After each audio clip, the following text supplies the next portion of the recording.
সবাইকে নমস্কার। একটা বিশেষ ইনফরমেশান দেওয়ার জন্য আজকের এই ভিডিওটা করা। তো সেটা হলো যে ইমেইল মডিফিকেশান, যেটা রিসেন্টলি 3 মাস আগে থেকে কেভিন স্যার বন্ধ করে দিয়েছিলেন। তো আপনারা সেই ইমেইল মডিফিকেশান আবার নিজেরাই চেঞ্জ করতে পারেন ইমেইল। তার জন্য কেভিন স্যারের কাছে আপনাদেরকে কোনো ডকুমেন্ট ভেরিফিকেশান করাতে হবে না। আর দ্বিতীয়ত, যে কারোর ইমেইল আইডি বা আপনার কোনো নিচের মেম্বারের ইউজার নেম যদি কোনো সোশ্যাল মিডিয়ায় লিক হয়ে যায়, তো কী হচ্ছিল যে হ্যাকাররা বা স্ক্যামাররা আপনার অ্যাকাউন্টটাকে লগ ইন করে লক করে দেওয়ার চেষ্টা করছিল। তো তার জন্য এখানে কেভিন স্যার একটা সিস্টেম থেকে আপডেট করে দিয়েছেন। শুধুমাত্র এটা ট্রেসিএমএফটি ওয়েবসাইটের ক্ষেত্রেই প্রযোজ্য।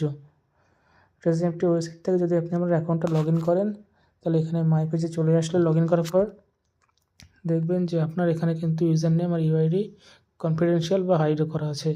এখানে যদি আপনি এই আই অপশানে ক্লিক করেন, তো আপনার এটা শো করবে। তো এখানে আমার নিচে একটা ক্লায়েন্টের মেম্বারের অ্যাকাউন্ট, তো সেই জন্য আমি এটা শো করালাম না। আর দ্বিতীয়ত, এটা নতুন মডিফিকেশান, যেটা বললাম আপনি আপনার ইমেইল আবার নিজেই চেঞ্জ করতে পারেন। তার জন্য নিচে সেটিংসে আসবেন, ইউজার সেটিংসে ক্লিক করবেন। ক্লিক করার পর দেখুন এখানে ইমেল মডিফিকেশান আবার চলে এসেছে। এখানে ক্লিক করে আপনি আপনার ইমেলটাকে মডিফাই করতে পারেন। শুধুমাত্র এটা ওয়েবসাইট থেকে প্রযোজ্য, অ্যাপের থেকে এখন এটা আপডেট হয়নি। খুব শীঘ্রই অ্যাপের এটা আপডেট চলে আসবে। তো এইটুকুই বলার ছিল। সবাই নিজের ইউজার নেম এবং পাসওয়ার্ড এবং ইমেইল সেভ রাখুন। কারোর কাছে ব্যক্তিগত এই জিনিসগুলো শেয়ার করবেন না।